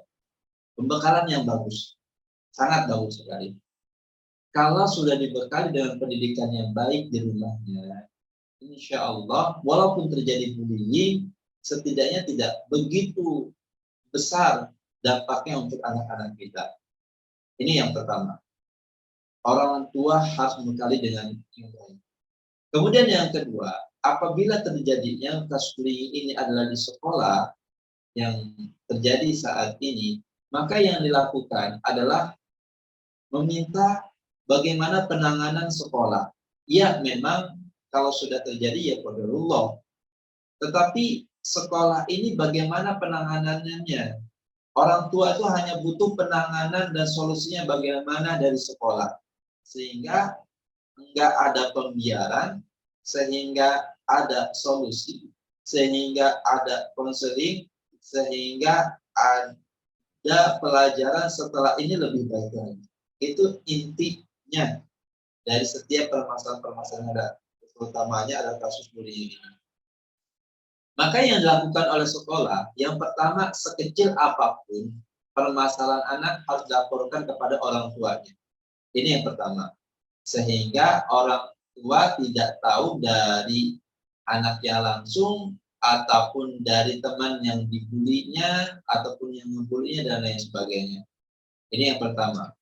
Ya, sekolah harus kooperatif memberikan informasi kecil apapun kepada orang tuanya. Baik ketika penjemputan anak di sekolah ataupun kalau lupa minimal di telepon ataupun di chat WA. Ya, itu yang pertama. Kemudian yang kedua adalah solusinya apa yang diberikan oleh sekolah. Kalau ada kasus bullying seperti ini, orang tua bisa memahami sekolah ini bisa berperan dengan baik kalau kasus-kasus seperti ini bisa terselesaikan dengan baik. Kalau hal-hal yang seperti ini menjadi perhatian yang lebih. Karena kenapa? Sekali lagi, bicara mendidik anak bukan masalah angka-angka. Dapat nilai matematika 10, 9, bukan itu. Inti dari mendidik bukan itu. Kalau mau nilai-nilai mah gampang. Kita bikin rapotnya 10, semuanya juga bisa. Tetapi yang namanya nilai-nilai kepribadian, akhlak, kemandirian itu nggak bisa diciptakan seperti itu. Terbentuk dari lingkungan yang baik, dari rumah yang baik, perhatikan hal itu, dari sekolah juga yang baik. Perhatikan hal itu. Nah itu, solusinya apa? Ya, apa yang dilakukan oleh sekolah? Kemudian ada penanganan observasi dan konseling tidak. Observasinya seperti apa, konselingnya seperti apa. Ya, kalau sekolah sudah memperhatikan hal seperti ini, adanya komunikasi yang sehat, kemudian adanya solusi, adanya observasi dan konseling, pastikan bahwa sekolah ini memperhatikan hal yang terbaik untuk peserta didiknya. Pasti ada solusi yang terbaik. Nanti dikonseling anaknya, anak yang membuli itu dikonseling, kemudian sampai ada pemanggilan orang tuanya, bahkan ada apa istilahnya harus yang diterapkan oleh orang tua itu apa untuk anak yang di rumah, yang dilakukan oleh sekolahnya itu apa. Nah itu, kemudian masuk raport pengasuhan anak, ya nanti di situ. Kemudian secara berkala hasil konselingnya, kira-kira anak yang ngebully ini ada perbaikan nggak 1 pekan, 2 pekan, 3 pekan, 4 pekan. Ya, kalau tidak ada perbaikannya, maka langkah terakhir itu adalah didatangkan psikolognya secara langsung ataupun ke lembaga konsultan dan pendidikan, dilaporkan bahwa anak ini butuh konseling secara lebih detail lagi dan untuk diberikannya. Nah, itu sampai seperti itu. Ya, jadi kalau ada hal-hal seperti ini, permasalahan bully ini, ya itu bisa teratasi dengan baik. Ya, kemudian ada hal seperti ini, ada pencegahan-pencegahan yang lain sebagainya. Bagaimana pencegahan tadi? Yaitu adanya observasi dan konseling secara berkala yang dilakukan oleh sekolah, baik sebelum terjadi ataupun yang sudah terjadi. Karena kurikulum berbasis konseling ini adalah sudah ada kurikulumnya pencegahan dari awal sebelum terjadi. Ini untuk menganalisir kasus-kasus bullying yang terjadi di sekolah, anak-anak tingkat SD, SMP, dan lain sebagainya. Dan yang lebih parah ini kan kasus bullying ini sebenarnya yang meningkat itu SMP dan SMA. Dari SMP, SMA yang paling besar itu adalah SMP. Kenapa SMP itu kasus bullyingnya lebih banyak? Karena memang mereka sedang menjajaki dari segi umurnya, sedang menjajaki tentang emosional dan lain sebagainya. Mereka coba-coba narkoba, mereka coba-coba untuk seks bebas, mereka coba-coba untuk mengarah penyimpangan pergaulan yang tidak baik. Nah, maka banyak kasus itu adalah usianya SMP, kasus tawuran, kemudian pencurian, narkoba, itu kebanyakan anak-anak usia SMP. Itu dari penyuluhan kami kasus bullying ya yang terjadi anak-anak ya. Itu. Kemudian yang selanjutnya, bagaimanakah menanggapi anak yang menceritakan tentang kejadian di sekolah yang itu membicarakan hal yang sangat intim untuk orang tua bingung cara menjawabnya gimana seperti itu. Yang pertama, orang tua harus banyak baca buku dan belajar ilmu parenting dan hal-hal yang seperti ini. Dan ibu kalau ada hal-hal yang ditanyakan nggak apa, japri aja nomor admin, insya Allah kami akan jawab. Yang bisa konsultasikan di Anda di luar dari kuliah kita. Mudah-mudahan kami bisa membantu secara langsung memberikan jawaban sehingga bisa membantu orang tua yang di dalam proses pendidikan. Bukan hanya pada kuliah pada saat ini. Itu. Kemudian yang kedua, ada buku yang bagus. Ini bisa nanti ibu bisa baca dan ibu beli. Ya, anak bertanya, orang tua gelagapan.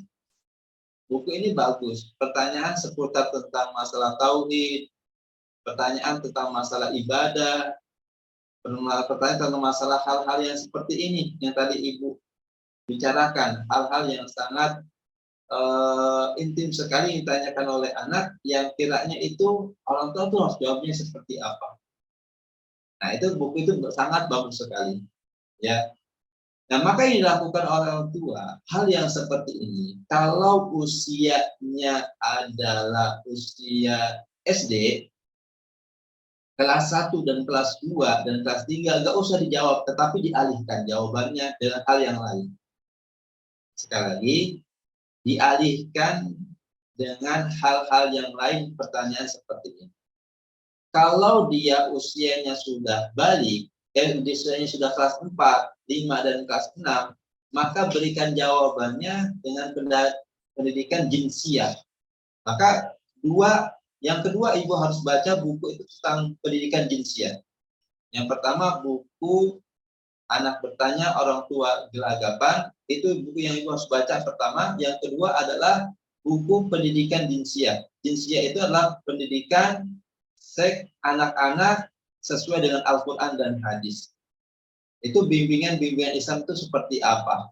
Menjelaskan bagaimana tahapan-tahapan anak mengenalkan seks kepada anak-anak sesuai dengan Al-Quran dan hadis. Itu penting buku itu. Ya, baik, dua buku ini menjadi referensi yang mudah-mudahan ibu bisa dapat segera dan ibu bisa pelajari. Ya. Kemudian yang selanjutnya adalah kalau usianya 4 tahun, 5, kalau usianya kelas 4 SD, kelas 5, dan kelas 6 SD, maka dijawab ya secara global, tidak secara detail. Secara global atau secara detail. Kalau anak tersebut sudah balik, dijelaskan lebih detail. Paham ya? Dijelaskan secara global, kalau anak belum balik, tapi kalau sudah balik, dijelaskan secara detail dengan buku fikih pendidikan jinsiah tadi, referensinya. Seperti itu. Ya.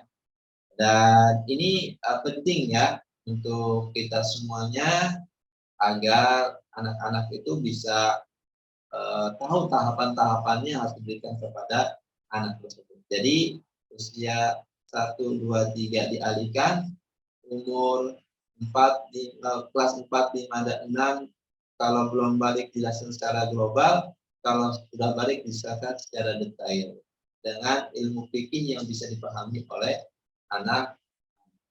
Nah, itu yang bisa dilakukan oleh orang tua. Nanti lebih detailnya bisa konsultasi anak di luar dari ini ya. Nanti bimbingan-bimbingan komunikasinya saya arahkan kepada orang tua. Yang kiranya nanti saya akan berikan, dijawab aja ibu ya, nomor admin, nanti saya akan jawab, saya arahkan. Baik, wallahu a'lam bishawab. Baik, terus kita beralih ke jam 21. Ya, nah. Untuk quiz. Ya, untuk quiznya 2 pertanyaan ya. Dimulai dari Ikhwan. Ya, Ikhwan ingin menjawab kembali, kami persilakan. Pertanyaannya adalah, ya untuk Ikhwan, sebutkan ciri-ciri generasi Robbani. Silakan. Untuk yang Ikhwan boleh menjawab kembali. Sebutkan ciri-ciri generasi Robbani. Saya hitung sampai 5. 1, 2, 3, 4, 5. Saya alihkan kepada Ahwat. Ya, Ustaz. Ya, Ustaz. Ya, nanti yang menentukan adalah admin ya. Saya alihkan kepada Ahwat. Sebutkan generasi Robbani. Silakan, panitia. Baik, kepada yang belum menjawab sebelumnya saja. Boleh ke semuanya. Untuk pertemuan 7 dan 8 ini yang sudah menjawab boleh menjawab kembali. Baik, kepada Mulyani Bumi boleh silakan. Mulyani Bumi. Ciri-ciri generasi Robbani: 1. Generasi yang senantiasa tegar, semangat, kokoh, berdiri di atas tauhid yang lurus. 2. Senantiasa istiqomah di atas sunnah Rasulullah dan salafus soleh sebagai imam dan tauladan yang diikuti. 3. Generasi yang senantiasa menjunjung tinggi di atas ilmu dan amal, menjauhi maksiat. 4. generasi yang semangat mengajarkan ajaran Islam, amal ma'ruf, nahi mungkar di atas ajaran yang benar. 5. Generasi yang menyejukkan pandangan dengan akhlak yang mulia dan adab. Baik, Masya Allah. Ahsanti, Ibu Bumi, Masya Allah. Barakallahu fiik.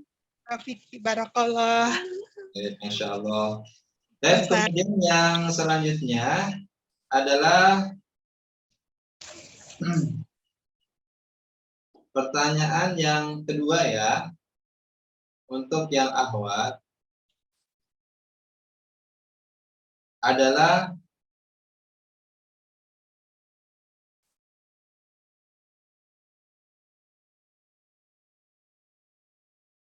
sebutkan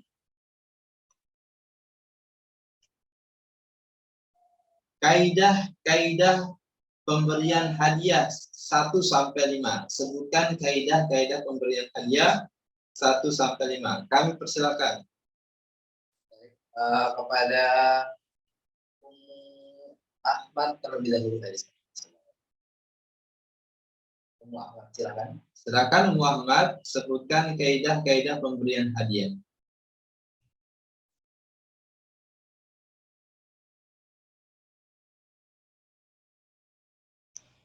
Dihidupkan sama dengan Bismillah. Kaidah-kaidah pemberian hadiah yang pertama, hadiah diberikan kepada ketika anak melakukan hal yang positif. Kedua, hadiah untuk digunakan untuk sarana mendidik untuk anak. Yang ketiga, jika anak sudah mengerti uang, kita dapat memberikannya sambil mengajari anak untuk bisa mengatur uangnya sendiri. Keempat, hadiah tidak selalu bentuknya materi. Yang kelima, pemberian hadiah boleh dilakukan dengan spontan atau kejutan tanpa harus ada kesepakatan lebih dahulu. Baik, Masya Allah. Ahsanti Ibu. Masya Allah. Barakallahu fiik Ibu. Barakallahu. Baik, untuk yang pertanyaan yang ketiga, seperti biasa, adalah untuk pertemuan ke-7 dan ke-8 ini nanti adalah bagi yang follow Instagram konsultan pendidikan parenting sebanyak 20. Untuk pertemuan 7 ini tidak sampai 50, tetapi hanya 20. Bagi yang follow Instagram konsultan pendidikan parenting, ya sebanyak 20, insya Allah nanti akan kami tentukan siapa yang berhak untuk kami berikan hadiah. Cepat segera untuk memfollow Instagram kami.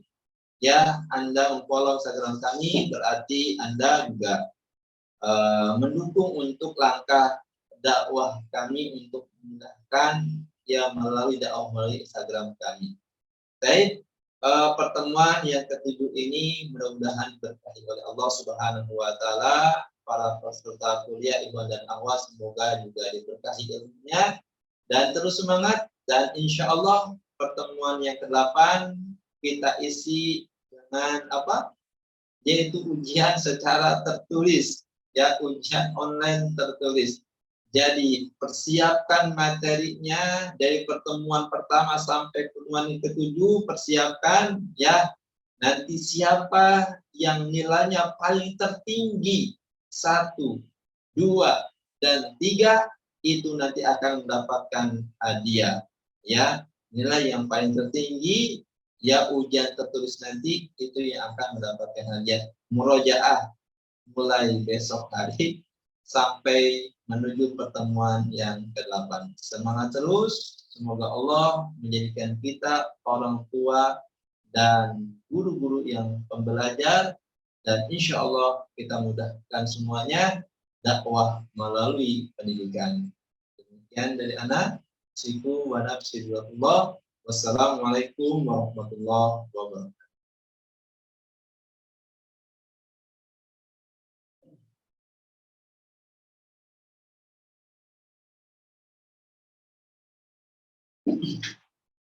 Baik, Ustaz, barakallahu fiik wa jazakumullah khairan untuk pemaparan materinya, Masya Allah. Alhamdulillah, sampai sudah kita pada sesi terakhir ini, pada pertemuan ke-7 kita, tidak terasa sudah sebentar lagi, satu pertemuan lagi, kita akan menuju ke pertemuan ke-8. Insya Allah seperti yang tadi saya sudah sampaikan. Di pertemuan ke-8 insya Allah akan ada ujian secara tertulis nanti yang akan di-share dan dibuat oleh pihak panitia. Dipersilahkan kepada seluruh peserta untuk mengulangi kembali dan juga melihat rekaman-rekaman video sebelumnya agar bisa lebih memahami dan juga bisa lebih menguasai materi-materi yang sudah disampaikan oleh Al-Ustaz Rahmat Hidayat MPDI Hafizahullah Ta'ala. Baiklah, para seluruh peserta yang dirahmati oleh Allah, insya Allah kita cukupkan dan kita akhiri pertemuan ini. Semoga Allah memberikan kita semua kesehatan, kemudahan dalam menuntut ilmu, dan juga kemudahan yang lainnya sehingga kita bisa bertemu pada penghujung pertemuan ke-8 nanti. Kita akhiri pertemuan hari ini dengan baca doa kafaratul majlis. Subhanallah bihamdika, asyhadu an la ilaha illa anta, astaghfiruka wa atubu ilaik. Assalamualaikum warahmatullahi wabarakatuh.